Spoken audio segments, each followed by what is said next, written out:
sound of a lap at Des Moines.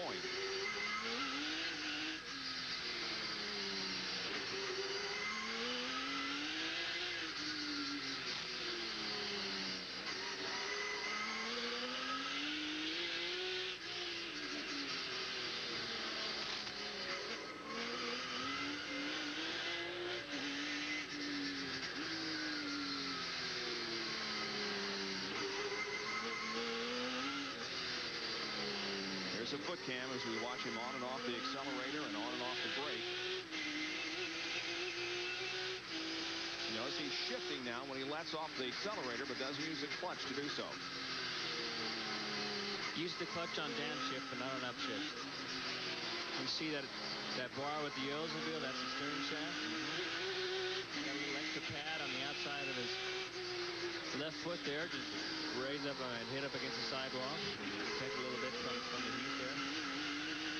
Just passing Jerry Clinton there in the Michelob dry car.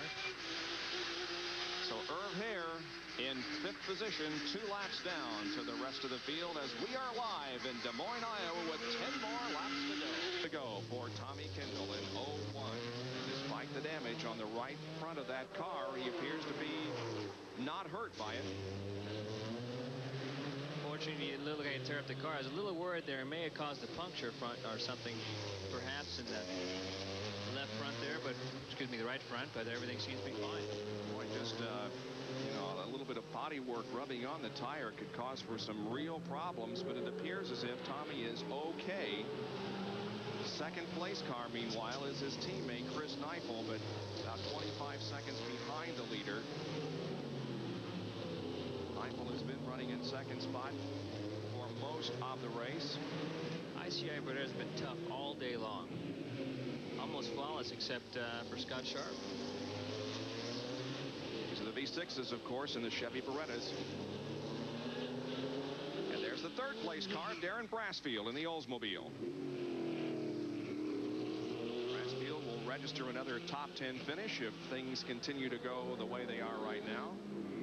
And that number 55 car there made a second pit stop just a few minutes ago for more fuel. However, Bob Sobey at number 55 able to maintain the 4th position. He is not on the same lap as Darren Brassfield, but Sobey is in 4th. Boy, they're having a dice out there. They're pretty anxious about getting by.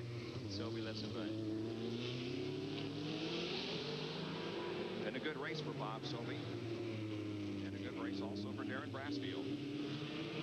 Darren and Neil Life Oldsmobile. Like I said, just play it cool now. You can't catch up to second place, and obviously Sobey can't catch up to him. So he's in a situation where just take his time. Make it lap though. Yeah, there's a leader, and he is not all that far behind Darren Brassfield in 3rd position with less now than 4 laps to go. Tommy Kendall, a lot of things going through his mind right now. Hopefully the car's not going to fall apart. There is Darren now coming through, and then Bob Sobey, and not too far behind Sobey is going to be the leader. There is Tommy Kendall. So Kendall has almost a lap advantage on 3rd place Darren Brassfield.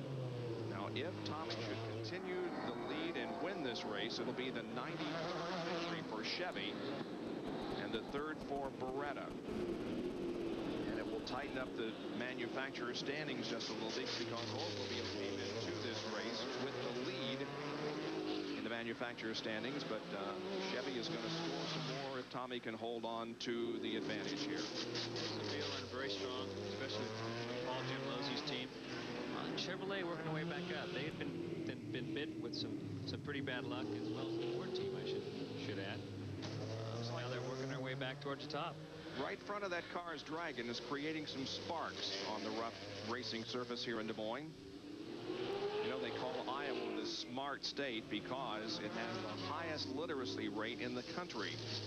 And certainly Tommy Kendall, who is a student at UCLA, is among the most intelligent drivers. There's a 5th place car of Irv Hare. That whine you hear is actually just the transmission. The gears are what they call straight cut gears, and really make some howling sounds from inside the car. So Hare is in 5th, and in 6th position is this car, Jim Durhog. In-car cameras in the 5th and 6th place machines here in the Rouen Grand Prix. Jim Durhog, real tough competitor, always there. I mean, even though he may not start up as far as he'd like to all the time, he always seems to finish those races right there in the points race too. Yep, as we mentioned earlier, this is his 101st Trans Am race, and he has had all top 10 finishes this year with the exception of one. He was 9th, 7th, 6th, and best finished 5th. His worst finish of the year was the most recent event in Cleveland, where he wound up in 17th spot. Kendall continuing to show the way, crossing the line right now and completing another lap. That would be lap number 67.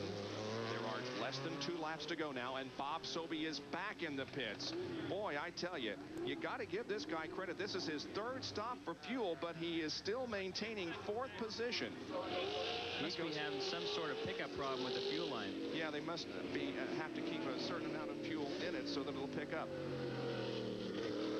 So Tommy Kendall now will receive the white flag next time around. There are the sparks that we just mentioned. The right front of that car dragging on the rough pavement at spots. And Tommy, I'm sure, is saying, oh, come on, get this race on. That's pretty superficial damage there. What they have underneath the front of those cars is a rub strip. The front of those cars can actually move up and down because they do so much suspension travel. And what we're seeing there is just the rub strip on the ground, scraping a little bit. Superficial. He's approaching the number 29 machine of Ed Hinchcliffe, and I would imagine Tommy Kendall is going to be real careful here as he gets by that slower car. Plenty of room. Hinchcliffe pulls over, and Kendall has no problem whatsoever. See Darren Brassfield, bottom of the screen, just go by. He's closing in on Darren. That's the 3rd place car, remember. Just got a quick glimpse of Steve Saline's car. He was running a few minutes ago, so he had a problem. Yeah, his cool suit has failed, causing some fatigue for him. The white flag comes out. There's one more lap to go for Tommy Kendall. This is his last lap. 20 cars are out of the race at this point. 15 remain in the running. ICI Breder, actually, interestingly enough, painted a lot like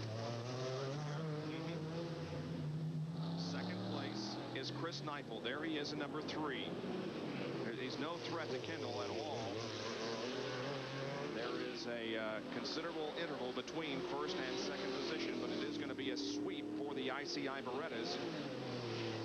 Tommy Kendall and Chris Neifel if things go well here in the last lap. Neifel will go into 3rd position in the points. There is Irv Hare, who is in 5th position. Here once again is Tommy Kendall as he is about to complete this race and take the checkered flag. Got about a half a lap to go now for Tommy. Up over the bridge, across the river. You can hear that front part of the car dragging. Now he'll head back across the river.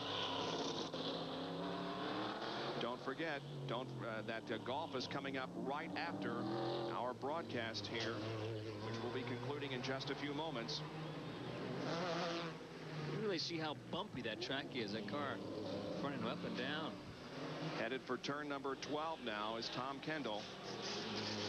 Just a few yards now away from the checkered flag. Here he comes under the bridge, and there's the checkered, and Tom Kendall has won his 2nd race of 1990. And if you will watch a Saturday Night Thunder broadcast in a few weeks, you will hear him in his first job as color announcer. We taped some races yesterday here in Des Moines, and Tommy Kendall will be the color announcer for those, and he has had a great weekend. Let's go to John Kernan as Chris Neifel, his teammate, crosses the line in 2nd position. John? Bob, I'm with Dan Binks, the crew chief for Tom Kendall, and you guys just literally ran away with this thing today. What was the big difference? Well, we obviously had the best car. The tires lived, and then everybody else had a little bit of bad luck. That's the end of the story. I mean, we ended up winning by 34 seconds, I guess, over Chris, and Chris ended up being 33 or 34 seconds ahead of Brassfield. That's the end of it. 2-car sweep in the first 2 positions. Also, Bob, the 2nd win in a row for Tommy Kendall.